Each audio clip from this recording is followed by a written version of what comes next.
നമസ്കാരം. വേദാംഗ ജ്യോതിഷത്തിലെ അമൂല്യമായ അറിവുകളും ആധ്യാത്മിക ജ്ഞാന ഉപദേശങ്ങളും പകർന്നു തരുന്ന പ്രശാന്തം ആസ്ട്രോ ചാനലിലേക്ക് ഏവർക്കും സ്വാഗതം. ഈ ചാനൽ ഇതുവരെയും സബ്സ്ക്രൈബ് ചെയ്യാത്തവർ ഇപ്പോൾ തന്നെ സബ്സ്ക്രൈബ് ചെയ്യുക. നോട്ടിഫിക്കേഷൻ ലഭിക്കുന്നതിനായി ബെൽ ബട്ടൺ അമർത്തുമല്ലോ.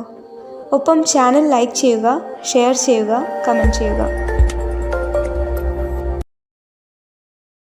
കൊല്ലവർഷം 1199 കർക്കിടക സംക്രമം വിശാഖം നക്ഷത്രത്തിലാണ്.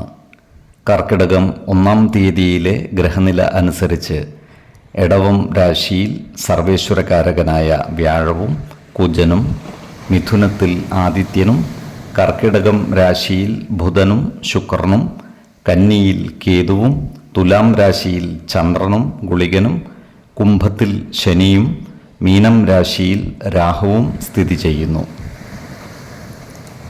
മകം നക്ഷത്രത്തിൽ ജനിച്ചവർക്ക് കർക്കിടക മാസം പൊതുവെ ഗുണഫലങ്ങൾ കൂടിയിരിക്കും. ഈ നക്ഷത്രക്കാർക്ക് കർമ്മ മേഖലയിൽ കാര്യങ്ങൾ അനുകൂലമായി വരുന്നതാണ്. ഈ നക്ഷത്രക്കാരായ ബിസിനസ്സുകാർക്ക് വരുമാന വർധനവ് ഉണ്ടാകുന്നതുമാണ്. കാലത്തിനനുസരിച്ച മാറ്റങ്ങൾ ബിസിനസ് രംഗത്ത് കൊണ്ടുവരുവാൻ ഇവർക്ക് സാധിക്കുന്നതാണ്. നൂതന സാങ്കേതിക വിദ്യകളുടെ സഹായത്തോടെ പുതിയ സംരംഭങ്ങൾ ആരംഭിക്കുന്നതിനും ഇവർ പരിശ്രമിക്കുന്നതാണ്. ഈ നക്ഷത്രക്കാർക്ക് ബന്ധുജനങ്ങളിൽ നിന്നും സഹായ സഹകരണങ്ങൾ ലഭിക്കുന്നതാണ്.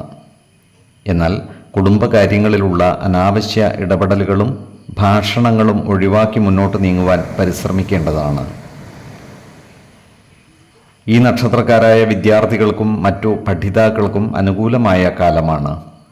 ഉന്നത സ്ഥാനത്തുള്ളവരുടെ ശുപാർശകൾ മൂലം ഉപരിപഠനത്തിന് സീറ്റുകൾ ലഭിക്കുവാനുള്ള സാധ്യതകളും കാണുന്നുണ്ട്. പരസ്യ മേഖലകളിലും ഏജൻസി പ്രവർത്തനങ്ങളിലും ഏർപ്പെട്ടിരിക്കുന്ന ഈ നക്ഷത്രക്കാർക്ക് സാമ്പത്തിക നേട്ടം കൈവരിക്കുവാൻ സാധിക്കുന്നതാണ്. ഈ നക്ഷത്രക്കാരായ ഉദ്യോഗാർത്ഥികൾക്കും മറ്റു തൊഴിൽ അന്വേഷകർക്കും അനുകൂലമായ കാലമാണ്. സർക്കാർ, അർദ്ധ സർക്കാർ സ്ഥാപനങ്ങളിലോ മറ്റു സ്വകാര്യ സ്ഥാപനങ്ങളിലോ ജോലി ലഭിക്കുവാനുള്ള സാധ്യതകളും കാണുന്നുണ്ട്. വിശ്വാസികളായ ഈ നക്ഷത്രക്കാർക്ക് ദേവാലയങ്ങളും പുണ്യസ്ഥലങ്ങളും സന്ദർശിക്കുന്നത് വഴി സർവ്വ ഐശ്വര്യങ്ങളും സിദ്ധിക്കുന്നതാണ്.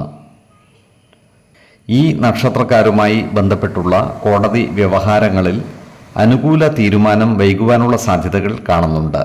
അതിനാൽ ബന്ധപ്പെട്ട അഭിഭാഷകരുമായി കാര്യങ്ങൾ ചർച്ച ചെയ്ത് അവശ്യ നടപടികൾ കൈക്കൊള്ളേണ്ടതുമാണ്.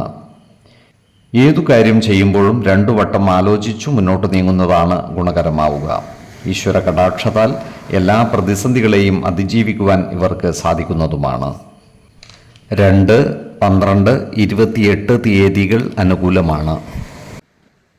ഈ നക്ഷത്രക്കാർ ജനിച്ച സമയത്തെ അടിസ്ഥാനമാക്കിയുള്ള ജാതകത്തിലെ ലഗ്ന രാശിയുടെയും ലഗ്ന അധിപന്റെയും സ്ഥിതിയും ശുഭ പാപ ഭാവങ്ങളുടെ സ്ഥിതിയും ഓരോ രാശിയിലെയും ഗ്രഹങ്ങളുടെ സ്ഥിതിയും അനുസരിച്ച് ഇവരുടെ പൊതുഫലത്തിൽ ഏറ്റക്കുറച്ചിലുകൾ ഉണ്ടാകുവാനിടയുണ്ട്. കുടുംബ ദേവതകളെയും ഇഷ്ട ദേവതകളെയും ഉപാസിക്കുന്നത് ഇവർക്ക് ആയുരാരോഗ്യ സൗഖ്യമേകും.